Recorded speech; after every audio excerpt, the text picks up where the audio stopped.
Okay, I think we should be live now.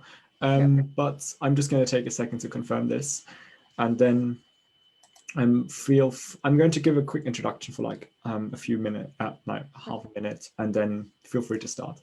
Okay, sounds great. Okay, great. So thank you very much for joining us today with the Oxford PPE Society. We're honored to host our guest for today, Professor Anna Grzymala-Busse, the Michelle and Kevin Douglas Professor of International Studies in the Department of Political Science at Stanford University. She's also Senior Fellow at the Freeman Spogli Center for International Studies and Director of the Europe Center. Her research includes political parties, state development and transformation, informal political institutions, religion and politics, and post-communist politics. Today, she will talk about populism and the erosion of democracy in Poland and Hungary. And with this, and no further ado, I hand over to you, Professor Busse. Great, thank you very much. Let me just make sure that, can you see the screen? Looks fine to me, yeah. Great, wonderful. So today I'll talk briefly about populism and the erosion of democracy in Poland and in Hungary. And I'll make 3 points about what this populism looks like in Poland and Hungary and beyond, because this is sort of a more of a worldwide phenomenon these days. What are its causes and what are some of the consequences? And I'll argue that populism represents a crisis of representation on the supply side, not necessarily the demand. So first, what is populism? Right? We've heard of this bandied about a lot. And here I'm going to follow some of the classic definition by now that Cass Mudde has developed. And that's basically that populist movements and politicians make 2 claims. One is that elites are a corrupt, self-serving cartel. And 2, that these parties are uniquely situated to represent the people as a people and their interests. And populist parties are not new and not unique. The United States has had a ton of populist movements historically. They're the mainstay of Latin American politics. We also see them in Southeast Asia, and more recently, of course, all across Europe. Now, the implications of these twin commitments, that the elites are bad and the people need better representation, is that liberal democratic institutions are not to be trusted. Populist parties and politicians instead rely on direct representation and politicization. They basically want to shape liberal democratic institutions to fit what they need. And they very much will rely on rallies and Twitter and sort of direct outreach as opposed to sort of the mediated institutions of modern liberal democracy. The second implication is that if these parties represent the people have to be defined. And here what we see is sort of a rather divisive set of policies where the people are divided into the good party loyalists and the traitors.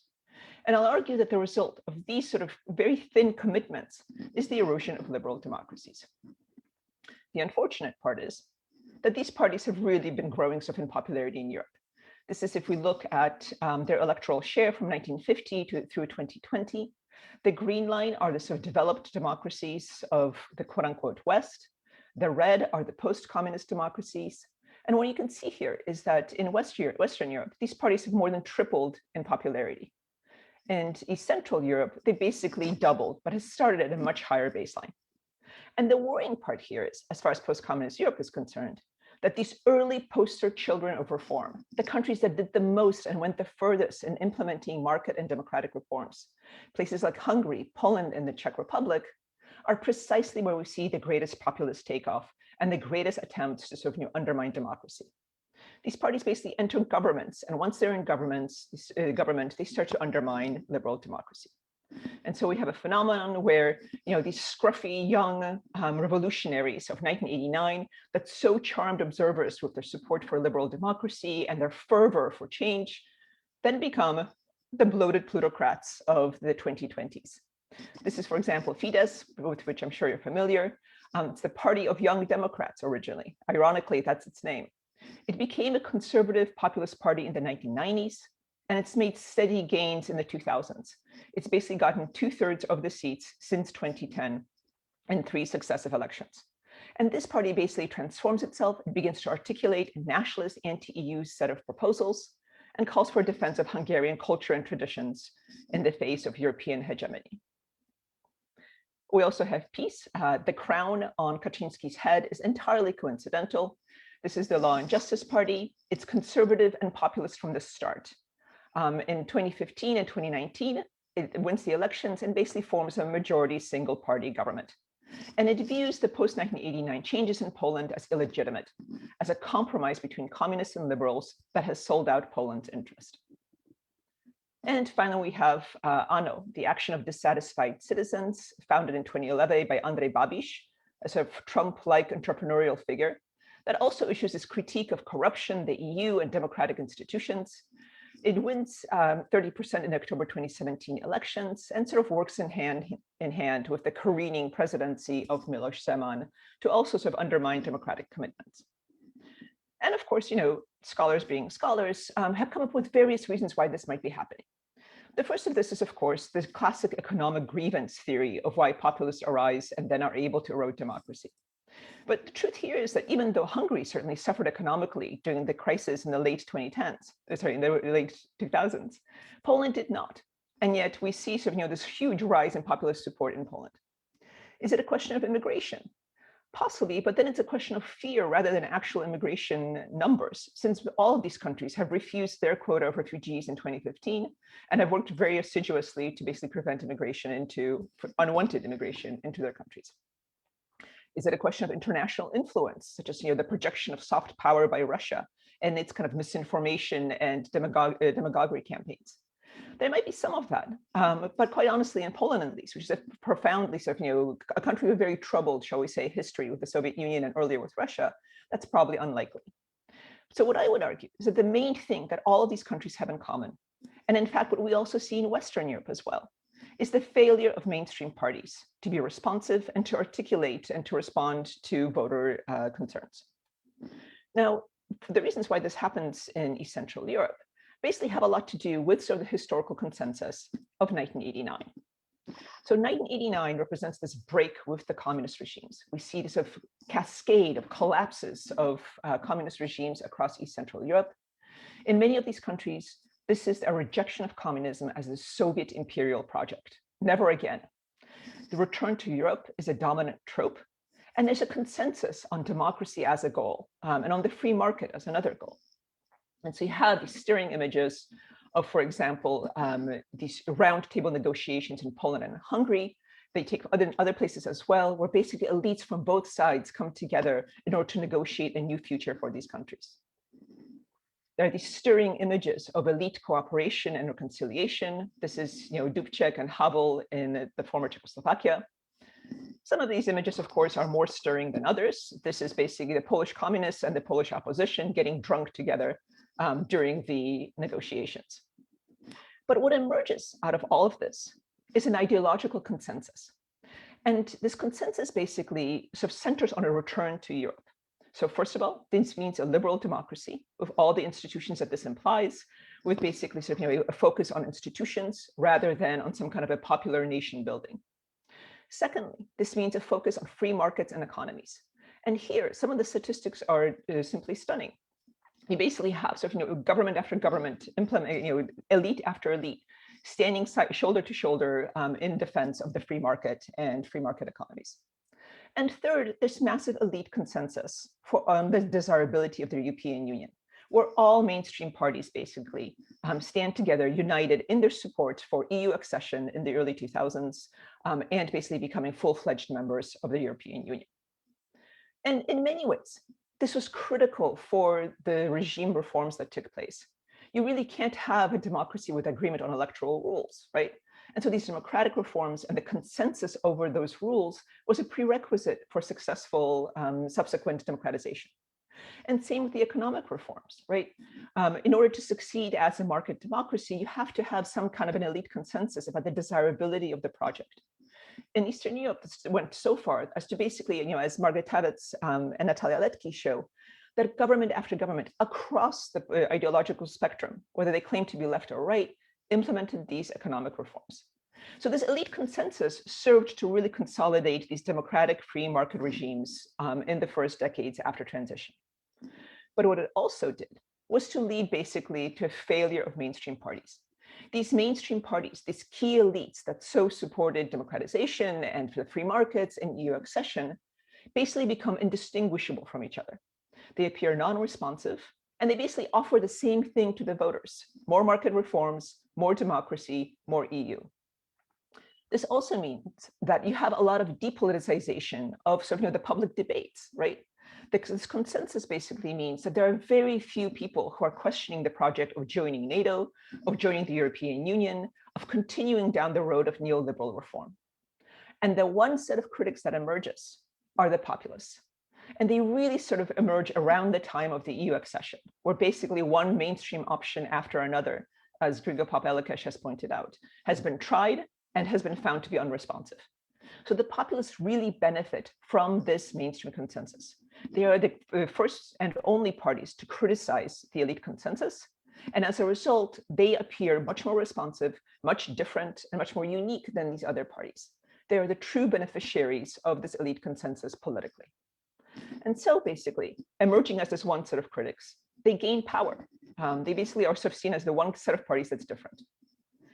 And once in office, we need to take them both seriously and literally, because what they basically lead to is both the erosion of formal institutions and a slew, a sort of a slate of informal threats to democracy. This illiberal populist vision means basically criticizes the elite consensus that we had talked about just a second ago as a corrupt and unresponsive cartel. They view sort of, the kind of cooperation that we talked about earlier, the consensus over reforms, as prima facie evidence of the corruption and lack of responsiveness of these elites. And so basically, they also view the institutions that were imposed by these elites as a set of policies and institutions that will now have to be raised in order to truly represent the people. They also argue that institutions now need to reflect the popular will, which they see as synonymous with the basically partisan mandate of the electoral winners. So now basically the populists sort of view this elite consensus as evidence of this kind of corrupt set of institutions that now have to be transformed. And the institutions will now have to be remade in order to reflect the popular will. So what does this look like in practice? When it comes to the formal institutions, what we basically see is a consistent and constant attack on institutions of monitoring and oversight, on the very set of institutions of accountability and autonomous oversight that are critical to liberal democracies. So in all these countries, the judiciary is the first target, where basically judiciary becomes controlled by the governing party. There's this sort of amazing story in Hungary, for example, where all the judicial appointments would now be controlled by one person, who happens to be the wife of the number 2 official in the governing party. So that kind of politicization of the judiciary basically removes a critical pillar of liberal democratic oversight and accountability. They also go out after oversight and regulatory institutions, the anti-corruption bureaus, the ombudsman, any kind of an institution that could offer independent critiques of what the government is doing. In some places, as in Hungary, both civil society and the universities are brought to heel. We have the famous story of a Central European university being hounded out of Hungary just 2 years ago. And finally, if they have a constitutional supermajority, they basically rewrite the laws, right? In the Hungarian case, you basically have an entirely new constitution put into place 6 months after the governing party gains power. And it's a constitution that systematically favors the governing party, that it gives it a veto over policies, even if it's somehow by some miracle kicked out of power, and that changes the electoral laws to basically give it a permanent advantage in the electoral sphere. And of course, there are protests against this. This is massive protest mobilization. These are the Hungarian protests against the new constitution. There are protests in Poland, the Polish parliament. And these protests are important because they signal to the opposition that they're not alone, and then that these are causes that are worth fighting for. But they basically do very little to hold the governing majorities to restrict basically what they're doing. The governing majorities continue to implement these policies. In both Poland and Hungary, we see a massive erosion of judiciary autonomy. We also see sort of politicization of the state and bringing it under control of these parties. Secondly, what we also see is sort of a violation of the informal norms of democracy. The opposition is criticized and dismissed. It's not simply engaged and debated, but it's basically dismissed as irrelevant and as a bunch of sort of basic traitors. The media is denounced and its access is limited. In Hungary, you basically have the systematic starvation of the media, where advertising contracts are only diverted to those outlets that basically support the governing party. And in Poland, there's now an attempt to do much the same thing, to quote unquote repolonize the Polish media, i.e. to bring it under state control. The state TV channels basically act as propaganda outlets. And there's basically, and again, the goal here is to basically show one story without any kind of oversight or limits. We see the loss of informal accountability norms. So party donors and who benefits from these parties is now entirely opaque. And we see the abandonment of conflict of interest norms. And again, the goal here of both these formal institutional changes and this undermining of the informal norms is to basically preclude challenges and to strengthen the basis of power for the long run, right? The idea here is that basically this kind of consolidates the party's hold on power, both formally and informally. There's also a third kind of a project going on here, and that's about the politics of identity, right? There's a reimagining of both national history and values, a division of society into the good supporters and the bad traitorous opposition. You have Kaczynski, for example, in Poland, denouncing his opponents as the worst sort of Poles. And the general theme here is that only certain groups belong in the society, right? So the nation no longer includes sexual minorities, religious minorities, ethnic minorities. It basically excludes former communists, even though many of these people were themselves former communists. And the idea is to rebuild a new nation in the name of the party. And so you have, for example, museums such as the House of Terror in Budapest, which equates the communist era with Nazi crimes. You have sort of these boogeymen, sort of these bêtes noires, such as George Soros. Here's the 2017 national consultation on immigration in Hungary, where the slogan is, "Let's not have Soros have the last laugh." And in Poland, images like this, which we think of as funny images of sort of elite cooperation, are now denounced as prima facie evidence of this kind of elite cartel and collaboration that precludes true democracy in Poland. That these are representatives of both the Communist Party and its opposition collaborating and basically sort of colluding to create a new tainted order in Poland that must now be removed. Now, the news are not all bad, right? This is kind of a depressing presentation so far, because it turns out that more broadly, and it's, of course, this is not a prediction about what's going to happen in Poland and in Hungary, but it's certainly sort of, a way of thinking about the problem more broadly, is that populist parties tend to be punished at higher rates than other mainstream parties. That support for democracy remains high in these countries, despite their support of these parties. So first, voters do punish these parties. The populists here are in gray, the orange are other parties. And we see that electorally, once they sort of run elections again, on average, populists tend to be punished at much higher rates than other parties, in fact, twice as high. And so we see that recently, right, with the elections in Greece, with the elections in Slovenia, in Slovakia, and so on, where you basically see the punishment of electoral populists.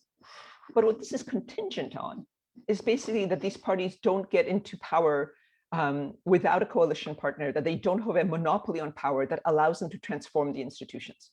And so I think even though we have this very sort of optimistic graph here, the problem is that once these parties monopolize power, as they do in both Poland and Hungary, and in other places like Turkey, Venezuela, and others, the worry is that they can basically transform the institutions to make this kind of electoral punishment much more difficult.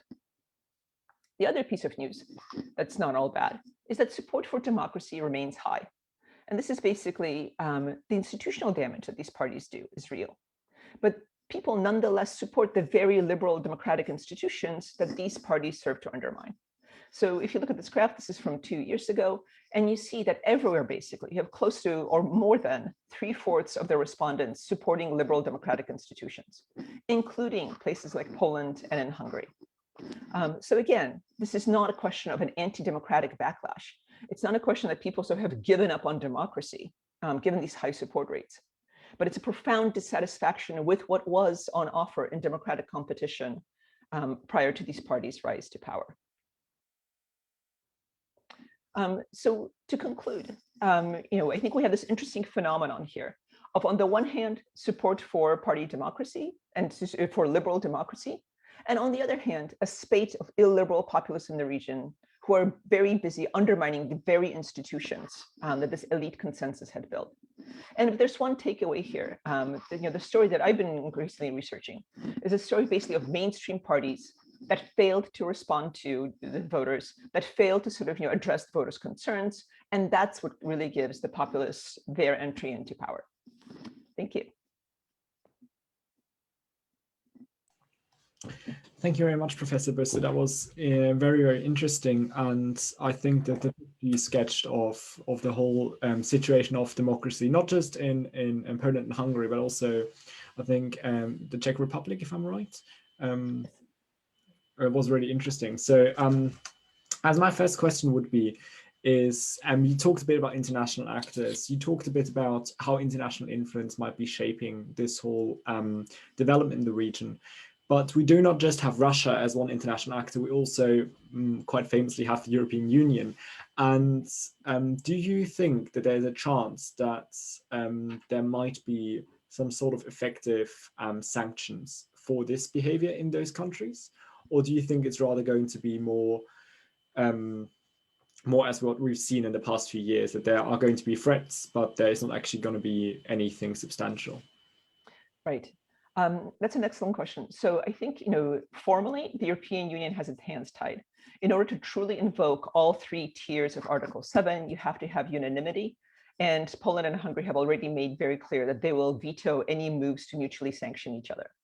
So you can basically have a lot of slaps on the hand, but you don't have sort of, the invocation of the true sort of sanctioning power of Article 7. I think informally, what's been interesting is, the reason why Fidesz was able to get away with so much was that it was a central part of the European People's Party faction in the European Parliament. And Manfred Weber and others basically were willing to tolerate anything that Fidesz did, so long as it stayed within the European People's Party. And what's interesting is that that dynamic has started to shift, right? So just this morning, Fidesz announced that it was leaving the European People's Party, which means that you no longer have basically the German Christian Democrats being willing to tolerate anything that the party does. They're no longer part of its political support. And so I think that may certainly shift the extent of support for more sanction measures. And I think, there's been talk of tying future sort of solidarity funds, future funding to basically democratic standards. Again, politically, I think that'll be very difficult because we also have cases like Italy and Greece that have wobbled in the past, and that would certainly veto any kind of movement in that direction. Thank you very much. And then just a quick follow-up question on this before we move on to the next topic would be, especially now as a more recent topic, there is another, apologies, this has been about comparative politics so far. I'm just bringing international relations in. Sure. There have been developments with vaccine distributions, and there is a call in many Eastern European countries to rather rely on Russian support here. Do you think that these authoritarian rulers even have an incentive to stay in institutions like the European Union, or do you think they have a stronger incentive to rather leave and align again with Russia, independent of the, as you mentioned earlier, the history seeing the Soviet Union as a project of Russian imperialism? I think that it really varies. So there are places like, Bulgaria, Hungary, or the Czech Republic, which are much more likely to, and in fact have developed much friendlier relationships with Russia, where basically historically it wasn't as tainted as it is in Poland, for example, where it's very unlikely that you'll see that kind of a relationship develop. I think when it comes to vaccines, what's interesting is that there's been quite a bit of backlash against this, right? So the Hungarian government has accepted the Sputnik vaccine, and a lot of Hungarians don't want to take it for all the obvious reasons. And so there's, this might actually provoke some kind of a backlash against the government, at least on a very small scale. It certainly questions the Fidesz commitment to the well-being of its people. But I think overall, Russia these days is much more concerned with what's going on in the United States and in China than with Europe. It's already achieved what it wanted to achieve in Europe, which is Brexit and a sort of fragmentation of this solidaristic European project. So as far as Russia is concerned, it's achieved what it wanted to do in Russia. It's time to sort of refocus again on other areas. Thank you. Then my next question concerns more the balance of power and the checks and balances, as scholars most call them, in countries like Poland and Hungary. So a lot of the protests we've seen in these countries, especially in Poland, have been about the reform of the justice system and have been about basically a government's attempt to limit accountability and to limit the scope of the laws it can pass. And do you think that was a development which could have been foreseen at the time the institutions in these countries were created?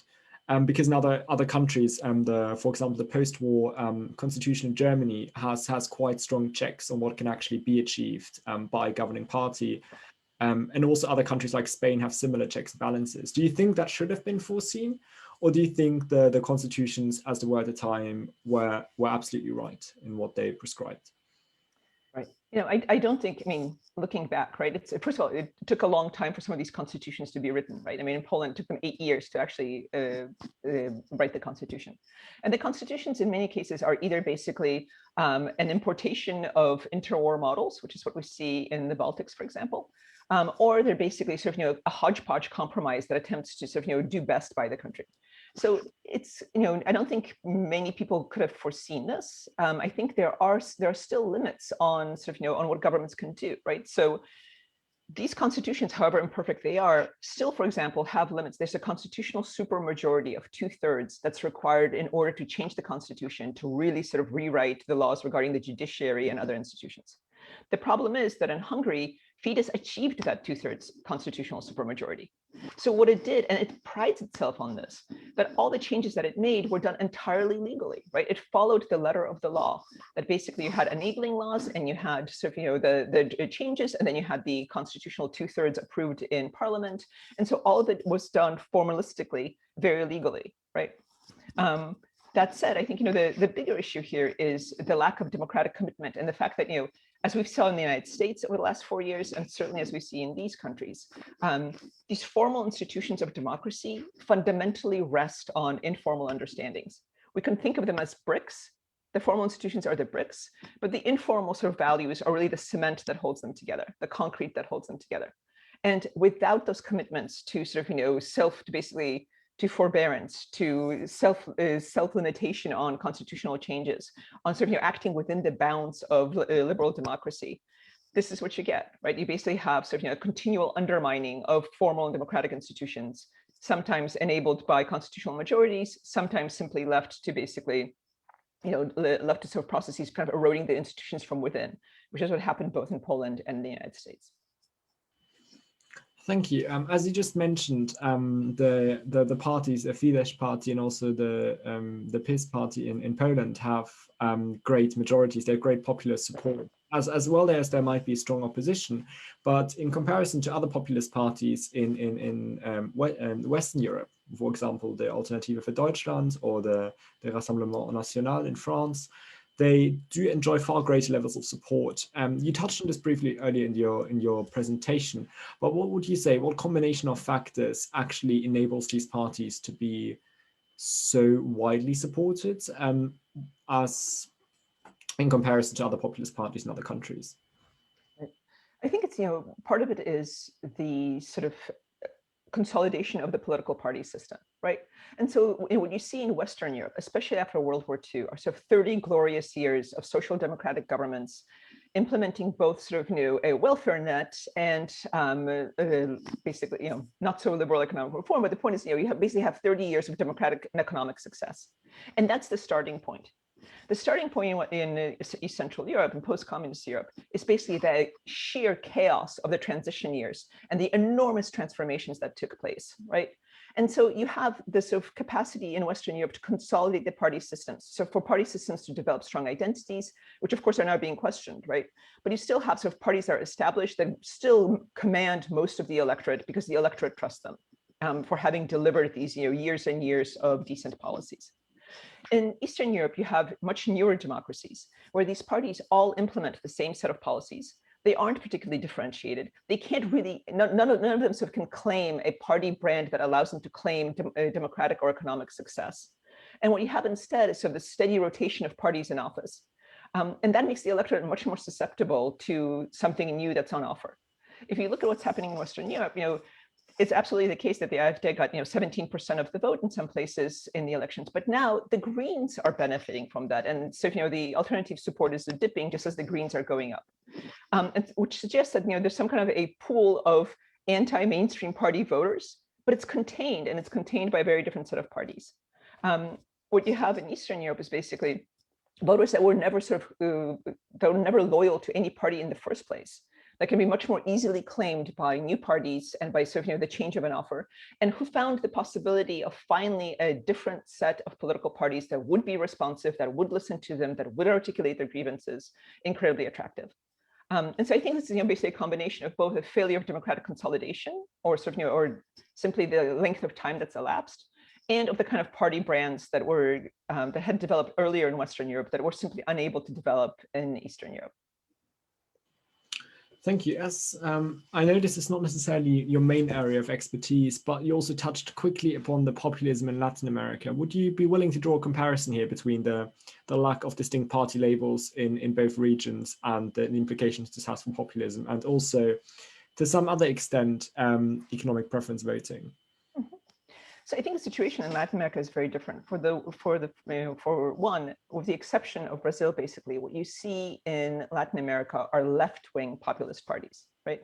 In Europe, we have right-wing populist parties, and they largely arise because of a fear that an already overstretched welfare state and an already overstretched set of policy commitments will now get further strained, right?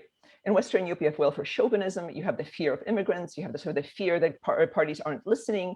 And it's basically an attempt to protect what is already a limited set of policy goods that's being delivered to the population. In Latin America, the politics of populism are very different. First of all, they're much more inclusive. The nation is defined much more broadly, and they rely on the inclusion of marginalized communities, such as peasants, the landless, ethnic minorities, well, majorities, but ethnic groups that were excluded from power and so on. And the claim there is highly redistributive, right? So rather than excluding and attempting to protect what the state has delivered, in Latin America, the project is much more expansionary.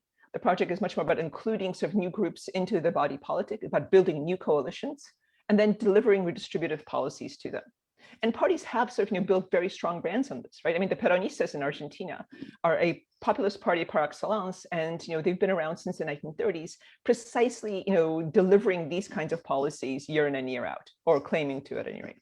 And again, that's very different from what's happening in both Western and East Central Europe, where these parties are very exclusionary, they're relatively new, and they've built party brands, but the party brands are not based on either inclusion or redistribution. They're based basically on excluding new groups from the body politic and from the benefits of the welfare state. Great, thank you very much. It's also interesting to always see what kind of different brands emerge around the world, right? How we're still having to capture them with the similar set of concepts. But then my next question returns a bit again to the society of these countries, in the same sense that we have, I'm fairly sure we have observed that societies or social structures in post-communist countries differ somewhat from the social structures in capitalist or countries which did not have a communist period. And when we look at these parties without a really stable support base, and we look at the support they nonetheless achieve, and the lack of clear party brands, my question would be what this also tells us about the influence of certain classes. I mean, ironically, communism as promising a classless society seems to have messed with the class structure in Eastern Europe. How would you say has this affected populist support or support for populist parties? Well, I think, if we look at both Poland and Hungary, the big supporters of populist parties are basically people who are poor and who live in rural areas, right? And that's not that different from what you see in the United States. So these are not the poorest of the poor, but they are people who fear they have something to lose. And they largely feel that the urban elites have left them behind and have not responded to them and have not cared about them for these many years. And you can almost, the biggest predictor of support for populist parties in Poland, for example, is being uneducated, rural, and a religious believer, right? And so this is kind of, this is less, I think, about a very strict class analysis than it is about broader groups that feel like they got the raw end of the deal for the last 30 years, and now it's their turn. And that's what you see in Poland, that's what you see in Hungary, and ironically enough, it's what you see in the United States, right? The protection basically of an economic and social status ladder that a lot of people feel is being threatened. And the people most likely to vote for these parties, even in the United States, again, are less educated, more conservative, more rural. Okay, great, thank you. I know that another part of your research also focuses on the role of religion and most certainly churches in Eastern Europe. And as we have seen the decline of Christian democratic parties all across Europe, with perhaps a notable exception of Germany, I wanted to ask you if there was a chance for a certain new party with a similar set of policies as traditional Christian democratic parties to achieve success in Poland without taking a populist route? Or do you think there is no viable alternative to this, which could take power and win elections? So, I think what's interesting about Christian democratic parties is that they aren't religious parties, right? With Christian democratic parties, Satis Kalibas has this fantastic account of how they arose, right? And they basically arose largely autonomously of the Catholic Church. The Catholic Church sort of wants to set up its own sort of reaction against what it perceives as liberal attacks in the 19th century. And Christian democratic parties very quickly run away from that and set themselves up as autonomous institutions that on the one hand incorporate conservative religious teachings into their social policy, but on the other hand are fundamentally about managing a market economy in a way that sort of makes it sustainable. And I think as far as Poland and other Catholic countries in the post-communist Europe are concerned, that conservative social policy has already been taken up and combined with nationalism by the populists. And when it comes to the economic policy of the Christian Democrats, that's something that's been peddled by every single party since 1989. So in effect, there's no niche for the Christian Democratic parties to exploit in East Central Europe, because the sort of conservative church teachings have been melded with sort of a fairly nasty version of nationalism, and have already been taken up by the populists. And the other side, of the economic side of the equation, simply doesn't appeal to any voters in Eastern Europe anymore. That's, all parties are espousing that. Okay, thank you. In terms of socially conservative policies, I mean, they are mostly aligned with religious voters and the church, most notably, well, not necessarily just Christian democratic parties, as you just said, they're not necessarily that closely aligned with the church, but the church itself taking influence on policy. Could you give us a quick overview of what exactly has been happening here in Poland with the church trying to influence the government policy? I mean, especially in regards to abortion, that has been quite a salient issue. Right, right. So when it comes both to abortion and to LGBT rights, this is a signaling game, right? Everybody knows what the church's preferences are, and the church managed to accomplish a lot already much earlier, right? I mean, the very fact that Poland has this highly restrictive set of abortion laws is all thanks to a compromise that was struck between the church, behind back doors, basically, in the late 89, early 1990, where the church basically wanted to outlaw abortion entirely. This was supposed to be the compromise, right? And this was the price of church support for democracy in Poland.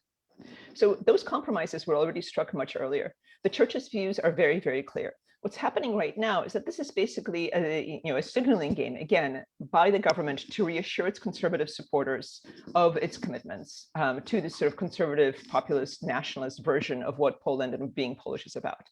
What's interesting, though, is that it's becoming increasingly politically inconvenient. So, there was this commitment, there was a sort of church supported but not sponsored civic, basically think tank that supported this initial change to the laws. These new restrictions all basically come from this woman and her think tank. And the church, supports this, but also realizes how incredibly politically unpopular this latest move was. Most Poles don't want any further restrictions on abortion. And so even the government didn't particularly want this. They sort of, delayed it and delayed it and delayed it until the last possible minute, when basically parliamentary rules forced them to vote on it. So I think there's a recognition that, the church got what it wanted. And now to get any more than that is both politically damaging to potentially politically damaging to peace and to the church. Thank you. I mean, this is especially, I think, interesting as it contrasts with the rest of the European Union, the Western Europe, where abortion is an issue which has also been compromised on, but is rarely discussed ever since. And it also contrasts again with the United States, where it is even still readily discussed. That's right. Then another question from me would be concerning the leaders themselves. So that is Viktor Orban, for example, as leader of the Fidesz party. He is quite a prominent figure in Hungary, of course, but also abroad. And my question would be of the importance of these leadership types, or these certain people who, I mean, this you can see in other countries, for example, Marine Le Pen. What importance do these people have for the success of populist parties? I think it's hugely important. I don't, I'm trying to think of a populist party that doesn't have that kind of a leader at its helm and yet has won elections. And when you look sort of across the world, right, I mean, whether it's, Perón or Duterte or, Bolsonaro or Trump or Kaczynski or Orban, these are sort of powerful leadership figures that assume control in these parties that often speak a very gruff and even vulgar language that reassures their supporters of their authenticity and of their sort of ability to actually get things done. So I think it's almost a necessary but not sufficient condition to have this kind of leader in order to truly gain popularity as a populist party. What that has interesting implications for is what the party is like, right? And so what you have is basically either a transformation of existing political parties, as happened in the United States, where basically the Republicans are now Trump's party, or you have the founding of parties, closely associated with one leader, as was the case in both Poland and Hungary, where it is difficult to think of these parties apart from their leaders. And so, what happens when the leaders are gone, right? How do you resolve sort of, elite succession in parties like this? They're not quite personalist parties. They're basically parties that have sort of colonized the state. And so, how do you divvy up the goodies? How do you divvy up the rents? How do you sort of ensure an elite succession that keeps the party as popular as it's been, given the prominence of these leaders? That's probably not something that these parties will face for another 5 to 10 years. Although, given Orban's consumption of both pork and palinka, who knows? That's a very fair point to make. We'll see about that. I mean, probably in the next few years. No, then that also leads me to another question, focusing on another topic you've been talking about in your talk. That on the one hand, there is strong opposition, there is strong support for these populist parties, but there's also strong opposition on the other side. I want to ask you about what that means for the viability of democracies in these countries, because I think that's a question you haven't really answered that precisely. But I mean, probably because it is still all in the open. But the question before that would be is, how is this opposition actually organized? And so you showed us some pictures of protests, but are there big mainstream-esque parties? Is this mostly through non-governmental organizations, or how can we visualize this protest movement? So, the opposition in all of these countries is highly fragmented and unable to get its act together. And it's not surprising, given that, in Hungary, for example, the electoral institutions are now skewed against these parties, right? It's basically very, they won the mayorship of Budapest, which was nothing short of miraculous. But most other local and national offices are now guaranteed for Fidesz, given the changes in electoral laws. In Poland, parties have traditionally been very fractured. The joke is that if you have 3 poles, you have 5 political parties. And that's been sort of borne out by the fact that the opposition keeps fractioning. It doesn't, it's also very disparate ideologically. And so it's unable to sort of come up with a sort of single coherent alternative that would make it a credible alternative for the voters. And so a lot of the opposition has devolved really to people in the street, right? And so you have especially women in Poland organizing and basically doing their damnness to sort of protest and to let the government know that what they're doing is not going unopposed. In Hungary, the sort of civil society, I think, is less active, but there's still also been attempts to organize and to have these protests. And so a lot of the action is now taking place in civil society rather than among political parties. But that presents a huge problem, right? Because civil society doesn't run candidates, right? You don't elect parliamentarians from civil societies. You elect parliamentarians from political parties. And if the opposition is weak, that necessarily means that these parties have a much stronger hold on power, no matter what the protests are in the streets. Thank you. Then this also then leads to the question, as we had a peek on before, is what would your judgment be for the viability of the democratic institutions in these countries, as far as they might have been undermined already? And what would you say will Poland and Hungary remain democratic for the next 10, 20 years? Right. So I think, when it comes to Hungary, I don't think we're talking about a liberal democracy anymore, and haven't for quite some time, right? By this point, this is, at best, a semi-authoritarian regime. It's a modern one, so elections will continue to be held. There will, tourists can still visit Budapest and the surrounding areas. There will be every sort of appearance of normalcy.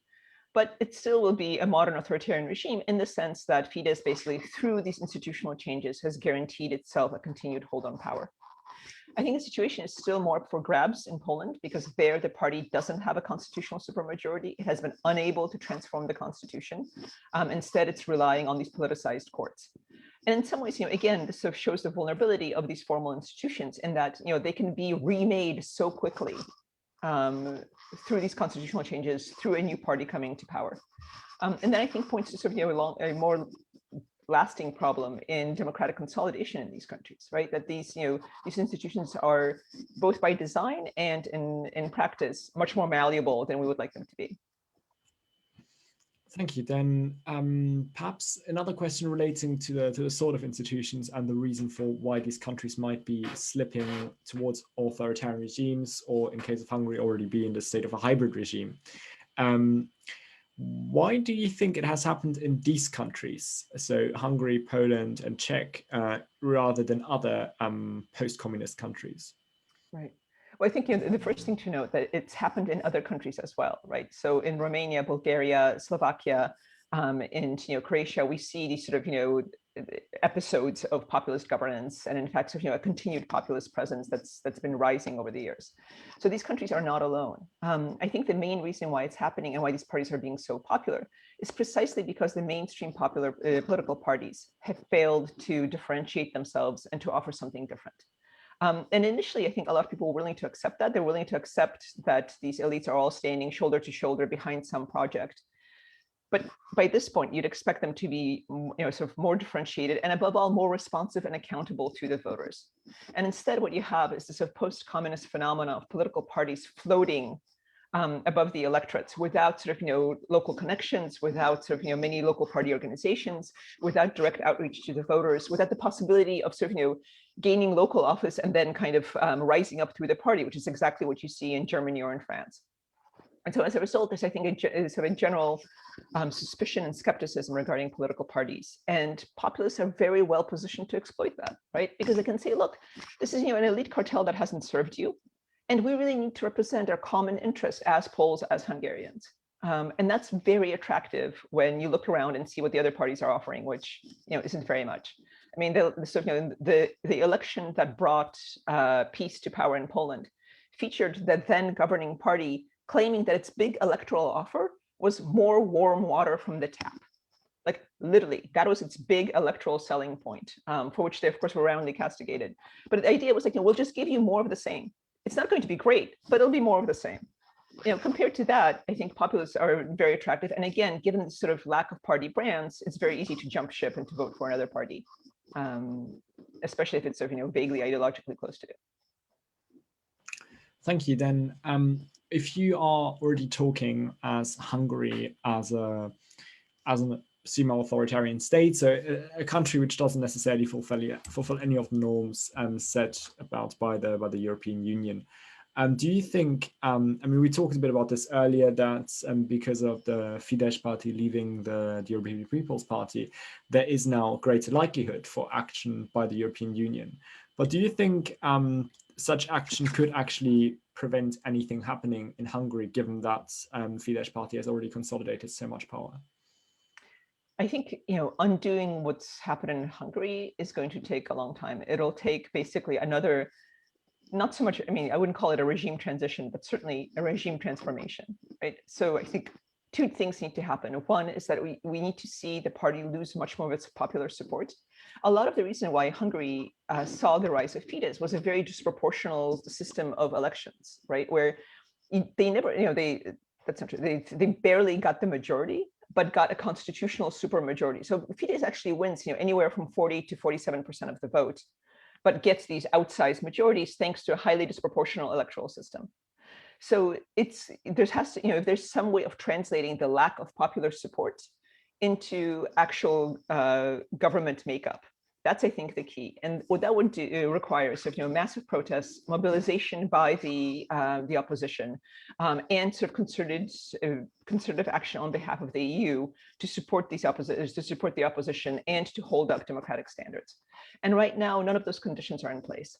What we see instead is the EU being concerned, but not really being able to do anything. A population that does not support, I mean, the majority of the population does not support Fidesz, but it's unable to organize or to translate its lack of support into electoral outcomes. And we see protests, but they're highly fragmented, and the opposition itself is also fragmented. So, I think it'll take some kind of an extraordinary event of the kind that we saw in 1989 in the rest of Europe to basically knock Fidesz out of its hold, of its stranglehold on political power. Thank you. Then another question is regarding the main criticism the populists have launched at the previous mainstream parties, or still like old mainstream parties in the Hungary, Poland, and Czech, is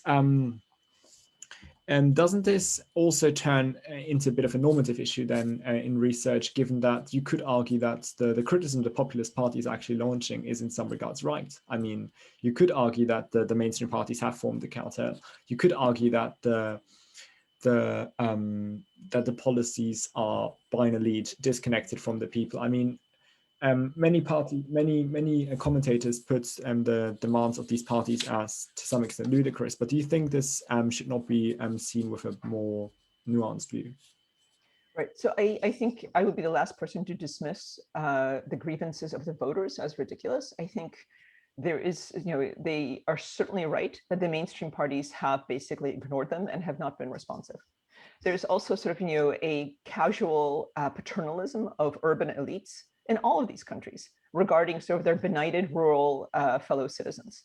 You see this in the United States, you see it in Poland, you see in Hungary, this kind of smugness that comes from thinking you know what's best for everyone, right? And people pick up on that and they feel, so I think in two ways, both sort of, the kind of cultural grievances that you see from being treated as second-class citizens by sort of, the dominant urban elites on the one hand, and on the other hand, a lack of political parties that are responsive, that actually pay attention to what people want. Both of those factors combine, and I don't think that people are being ridiculous or benighted in voting for these parties, especially when they vote in protest. I think their grievances are very real. So it's not clear that populist parties will address those grievances, and it's not clear that some of these grievances aren't based more in sort of fear than or misperception than in reality. But that doesn't make them any less real to the people who hold them. So I've sympathize with populist voters, even if I wish they had different choices.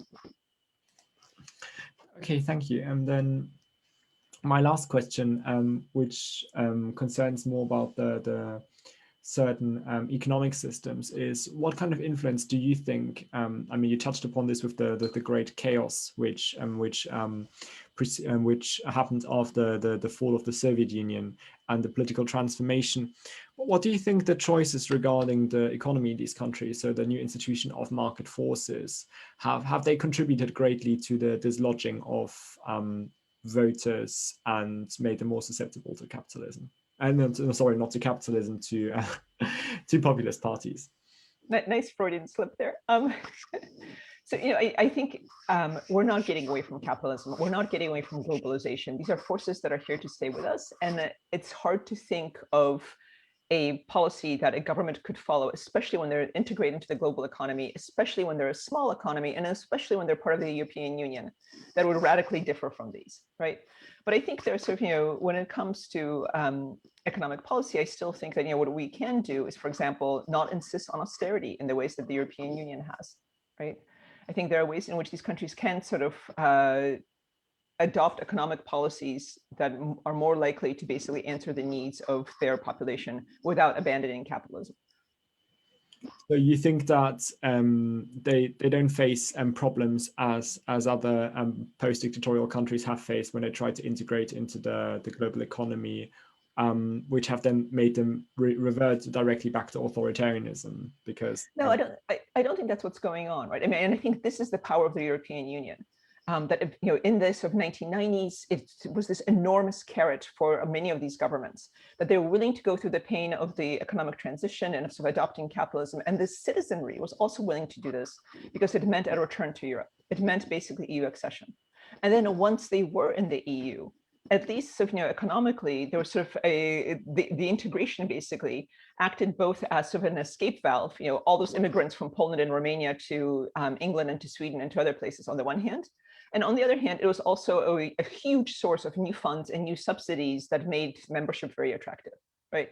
I mean, these countries are huge beneficiaries of EU funding, and that makes them politically very tenable. And of course, staying in the EU means, holding up some commitments. So for a long time, that bargain really held. Okay, thank you very much, Professor Grzymala-Busse. That was really, really interesting. And thank you very much also for answering all the questions afterwards, in addition to your great presentation.